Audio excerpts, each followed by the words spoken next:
নমস্কার, আমি সোমা। আপনাদের স্বাগত আমার ছোট্ট পরিবার সোমার রান্নাঘরে। আজ আমি নিয়ে এসেছি সম্পূর্ণ ঘরোয়া পদ্ধতিতে বানানো চিলি চিকেন রেসিপি। রেসিপিটি পুরো দেখার অনুরোধ রইল। ভালো লাগলে অবশ্যই একটা লাইক, শেয়ার ও কমেন্ট করে দেবেন। এবং যারা আমার চ্যানেলে নতুন তারা অবশ্যই চ্যানেলটি সাবস্ক্রাইব করে পাশে থাকবেন। তো চলুন রান্নাটি শুরু করা যায়। আজ প্রথমে নিয়ে নিচ্ছি আমি এখানে 700 গ্রাম বোনলেস চিকেন। চিকেনটা খুব ভালো করে ধুয়ে নিয়েছি। আর নিয়ে নিয়েছি পেঁয়াজ, রসুন, আদা, লঙ্কা আর ক্যাপসিকাম। প্রথমে মাংসটাকে আমি ম্যারিনেট করে নেব। তার জন্য আমি আদা আর রসুনে একটা পেস্ট করে নিয়েছিলাম, সেটা দিয়ে দিলাম। আর দিলাম পাতিলেবু রস, দিলাম পরিমাণ মতো নুন আর কর্নফ্লাওয়ার। সবগুলোকে হাত দিয়ে খুব ভালো করে মাখিয়ে নেব।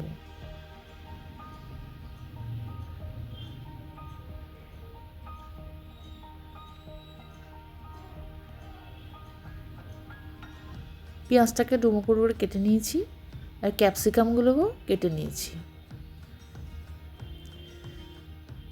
ম্যারিনেট করা হয়ে গেছে মাংসটা, ওটা ঢাকা চাপা দিয়ে রেখে দিলাম।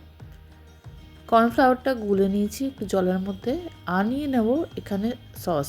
নিয়েছি টমেটো সস, সোয়া সস আর চিলি সস। তিনটে সসকে একসঙ্গে খুব ভালো করে মিশিয়ে নেব। কড়া বসিয়ে দিয়েছি, দিয়ে দেবো তার মধ্যে সাদা তেল।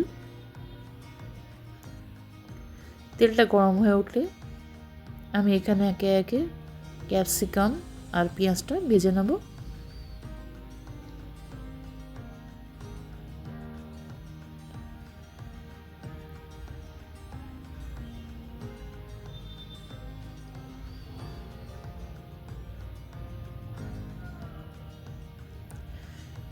দিয়ে দিলাম অল্প পরিমাণ নুন। এটা খুব বেশি ভাজার দরকার নেই।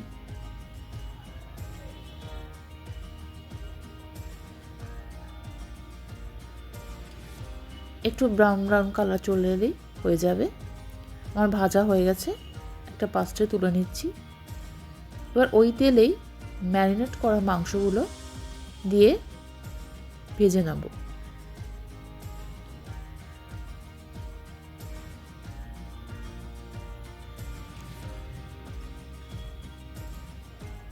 ভাজা হয়ে গেলে একটা পাত্রে তুলে নিচ্ছি। একইভাবে সম্পূর্ণ মাংসগুলো আমি তেলে হালকা করে ফ্রাই করে নেব।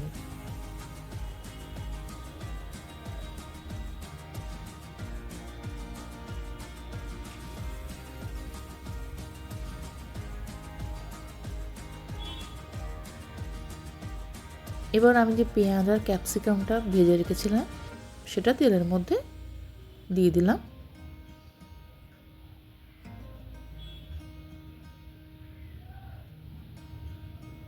দিয়ে দিলাম রসুন আর আদার পেস্ট,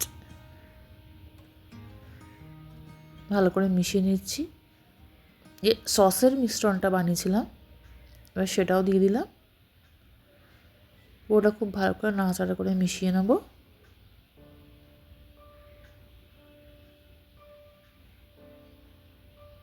এবার মাংসগুলো দিয়ে দেবো। খুব ভালো করে নাড়াচাড়া করে মিশিয়ে নিচ্ছি।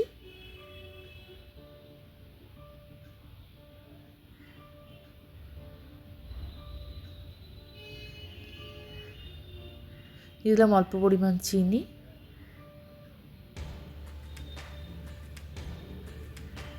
আর স্বাদ মতো নুন। নুন আর চিনিটা মিশিয়ে নেব।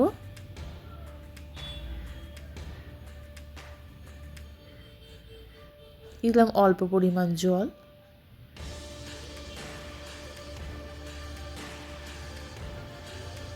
কাঁচা লঙ্কা চিড়ে দিয়ে দিলাম। দিয়ে দিলাম গোলমরিচ। ভালো করে মিশিয়ে নেব। এটা খুব বেশিক্ষণ লাগবে না, কারণ মাংসটা আমরা আগে ভেজে নিয়েছি এবং অনেকক্ষণ ধরে ম্যারিনেট করার ফলে মাংসটা একটা নরমই থাকবে। দেখুন কি সুন্দর একটা কালার আসছে।